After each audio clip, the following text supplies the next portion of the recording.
जी नमस्कार, स्वागत, अभिनंदन, आभार आप सभी का। And I welcome you all. मैं मयूर ध्वज तिवारी इस चैनल पे आप सभी का स्वागत करता हूँ।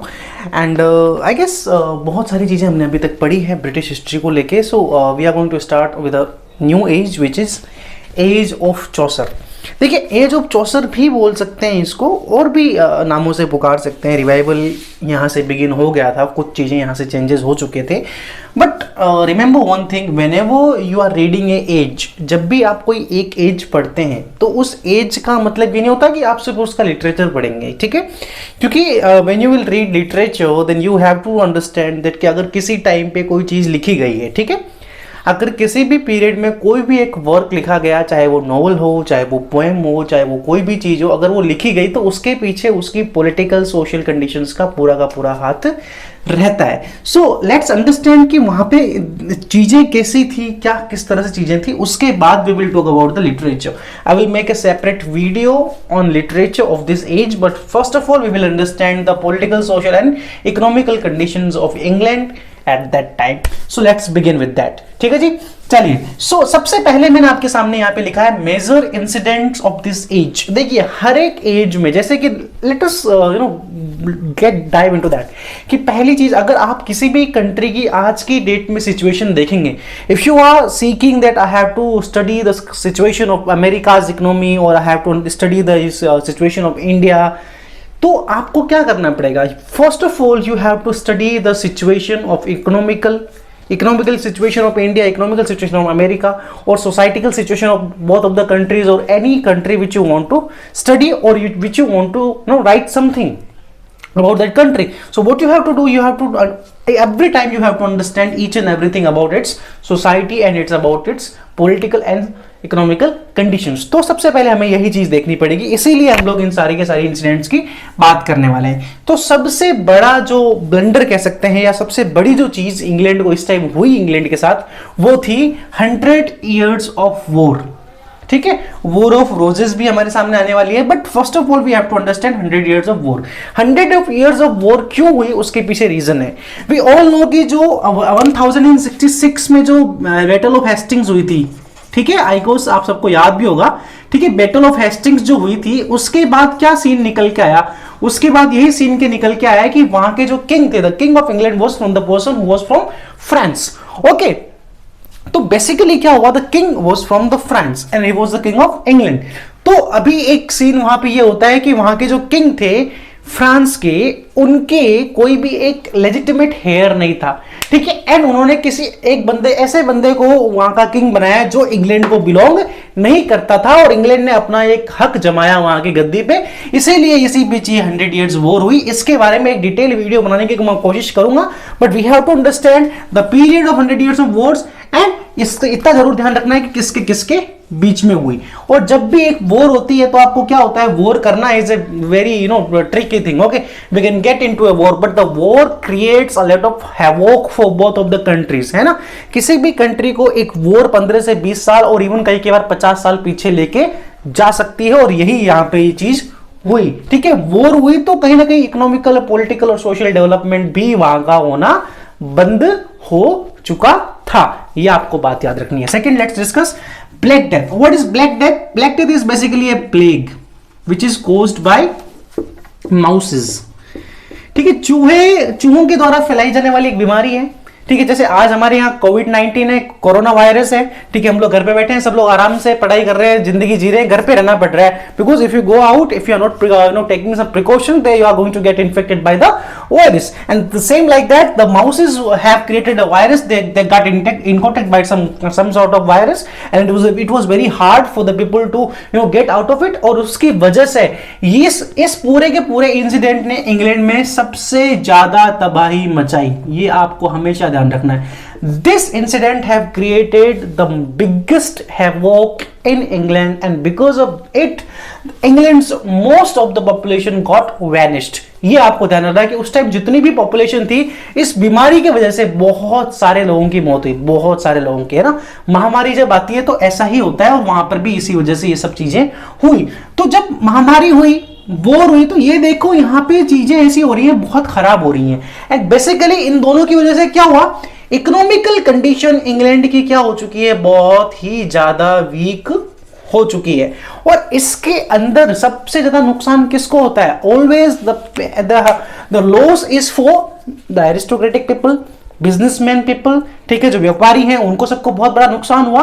But the government has to have some money into their hands, तो वो उन्होंने क्या किया, they have only one option to put taxes, और टैक्स उन्होंने लगाए किस पे, पीजेंट्स पे, किसानों पे टैक्स लगाए कि भाई आपकी जमीन पे टैक्स लगेगा, आप जितना उगाओगे उसके ऊपर टैक्स लगेगा, मतलब दुगुना लगान देना पड़ेगा, वो वाली जो बातें हैं, ठीक है। तो वो पीजेंट्स रिवोल्ट क्यों हुआ, क्योंकि किसानों के ऊपर ऐसा होता है ना कि भाई आप घर पे बैठे हो कि बेटे बेटे क्या करना है कुछ काम, चलो अंताक्षरी करते हैं, और इनके पास कुछ काम बचा नहीं, पैसे इनको बचाने, पैसे इनको लेने, तो वो टाइप देन कि यार हम लोग पास पैसे तो बचाने, तो क्या करें, टैक्स लगा देते हैं, ठीक है, खाली खाली बैठे हैं घर पे, कुछ काम नहीं है, बस अरे याद आया क्या करना है, टैक्स लगा देते हैं। तो इन्होंने इतना टैक्स लगाया किसानों के ऊपर कि एक के बाद टैक्स लगाने की वजह से द फार्मर्स गॉट हेजिटेटेड कि यार करें क्या, हमारे पास कोई सिचुएशन नहीं है, एंड दे स्टार्टेड रिवोल्टिंग, ठीक है। टेलर एक बंदा था, टेलर, उन्होंने फर्स्ट ऑफ ऑल एक रिवोल्ट किया, और वो रिवोल्ट एक बहुत बड़ा रिवोल्ट बन के सामने आया, और इसकी वजह से भी बहुत सारी चीजें वहां पे देखने को मिलती हैं, वहां पे बहुत सारे लिटरेचर के अंदर हमें इसका जिक्र भी देखने को मिलेगा। उसके बाद loyalty movement, what does this mean, I will tell you each and everything. देखो, अगर आप इस सीरीज को शुरू से फॉलो कर रहे हो, ठीक है, then you will get to know कि सेंट ऑगस्टाइन के टाइम पे जो ये पैगन कंट्री थी इंग्लैंड की, वो क्रिश्चियन कंट्री बन चुकी थी, ठीक है। ये आपको अंडरस्टैंड करना है कि सेंट ऑगस्टाइन के टाइम पे जो ये इंग्लैंड जो एक पैगन कंट्री थी, that become Christian, and Roman empire वहां पे आया, रोमनिज्म आए, और रोमन चर्च उस टाइम कितना पावरफुल था, we all know that. So Roman church इतना पावरफुल था, तो बिकॉज ऑफ दैट वहां पे क्या हुआ, चर्च के अंदर करप्शन होने लगे, चर्च के अंदर क्या होने लगे, करप्शन होने लगे, और चर्च जो है अपने आप को क्राइस्ट से भी ऊपर मानने लगा, and that thing is not a good thing to do. और ये लगा किसको, जॉन वाइक्लिफ को, ठीक है। और उसकी वजह से क्या हुआ, जब जॉन क्लिफ ने देखा कि यार चर्च को बनाया तो किस लिए गया है, ताकि लोग वहां पे जाएं, अपनी धार्मिक जो पीड़ाएं हैं, जो रिलीजन है, जो उनको चाहिए चीजें, उसको वो सही कर सके। बट एग्जैक्ट क्या हुआ कि वो लोग उसका शोषण करना स्टार्ट कर चुके थे, और because of that he had tried to give a new meaning to the Bible, and his followers are called as Lollards, and the moment combinedly called as Lollardly moment. और ये भी एक बहुत बड़ा, एक बहुत ही ज्यादा इंपॉर्टेंट इंसिडेंट है जो हमें इस एज के अंदर याद रखना है, क्योंकि इसके आगे आने वाले जितने भी आप बाइबल के डेवलपमेंट्स पढ़ोगे, कहीं ना कहीं उन सब का आधार यही मूवमेंट था, यही एक इंसिडेंट था जिसने लोगों को बाइबल की और बाइबल के इंटरप्रिटेशंस को, बाइबल के ट्रांसलेशंस को, it has given a new pace. तो ये आपको एक चीज ध्यान रखनी है। उसके साथ सबसे last, English became the language of court and the parliament. Now we have to understand some facts that in the last video I have talked about that in the after 1066 AD to 1300 AD, there was a lot of invasions and there was a lot of things, and we have to understand that French जब people लोग वहां पर आए तो French वहां की language बनी, जब फ्रेंच वहां की लैंग्वेज बनी तो हर कोई आस्ता लावेस्ता, ये वो बहुत सारी जो लैंग्वेजेस, जो उस तरह की लैंग्वेज होती है, उसके साथ फ्रेंच आई, फिर ग्रीक आई, फिर लैटिन आई, ये सारी की सारी लैंग्वेजेस बोली गई। और ये लैंग्वेजेस किसकी थी, जो पढ़े लिखे लोग थे, ठीक है, जो क्या थे, जो एरिस्टोक्रेटिक्स थे, जिनको ओ माय गॉड वाला, जो इस तरह से बात करते हैं, जो बहुत ज्यादा होते हैं ना, शरीफ लोग अपने आप को जो बनते हैं, उनकी लैंग्वेजेस थी, ठीक है। लेकिन कॉमन पीपल तो अभी भी वही बोलता है। आपके यहाँ पर भी जो ज्यादा पढ़े लिखे होते हैं, वो oh my god man how are you, ऐसे बात करते हैं। जो सामान्य आदमी होता है वो तो एकदम सिंपल तरीके से हिंदी में बात करता है। तो वही यहाँ पे एक अंडरस्टैंड करने वाली बात है कि अब क्या हुआ, एक शिफ्ट आया कि जो फ्रेंच लैंग्वेज, जिसको एरिस्टोक्रेटिक लैंग्वेज मानते थे, अब वो धीरे धीरे उसका यूज होना बंद होते हुए, कम होते हुए इंग्लिश प्रायोरिटी पे आ गया, और कॉमन लोगों ने इंग्लिश बोलना स्टार्ट किया। और because of that English became the language of court and parliament. And in सब चीजों के इंसिडेंट को आप याद रखें, और इसका सबका जिक्र आपको कहीं ना कहीं एक वर्क, जिसको मैं आगे आने वाले वीडियोस के अंदर पूरी तरह से एक्सप्लेन करूंगा, कैंटरबरी टेल्स, उस वर्क के अंदर आपको इन सब इंसिडेंट से कुछ न कुछ आपको चीजें देखने को मिलेंगी, तो उसको भी हम बात करेंगे। एंड टिल देन आप सभी आई गेस इस अच्छे तरीके से आपको समझ में आया होगा कि एज ऑफ चौसर के अंदर पॉलिटिकल, सोशल, इकोनॉमिकल कंडीशंस कैसी थी, किस तरह से चीजें वहां पे जिस तरह से चल रही थी। And you must follow this series because in this series I will be covering each and every topic of British history and it will be very important for you if you are preparing for NTA UGC NET English 2021। तब तक के लिए आप सब लोग इस channel को देखते रहें, सब्सक्राइब करते रहें। चैनल अगर वीडियो पसंद आती है तो शेयर जरूर कीजिए because I will be covering the full course of NTA UGC NET full for free and each and every lecture is like going to be like this. और अगर आपके पास समय है तो you can go on this platform and search my name. I have uploaded a lot of, I have taught a lot of things out there. Mayur Dhwaj Tiwari.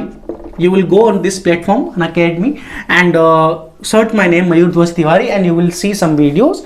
And I will be not teaching that place, but वहाँ पे आपको बहुत सारे detail videos मिल सकते हैं जो आप वहाँ पे जाके देख सकते हैं, ठीक है। और वहाँ पे भी अगर आपको चीजें समझ में नहीं आती तो आप इस चैनल को सब्सक्राइब कर सकते हैं, देख सकते हैं, इसको शेयर कर सकते हैं ताकि आप इस सीरीज को अच्छे तरीके से देख सकें, लिटरेचर की नॉलेज बढ़ा सकें और अपनी तैयारी को एक नया आयाम दे सकें। तब तक के लिए मिलते हैं नेक्स्ट वीडियो में। नमस्कार, जय हिंद।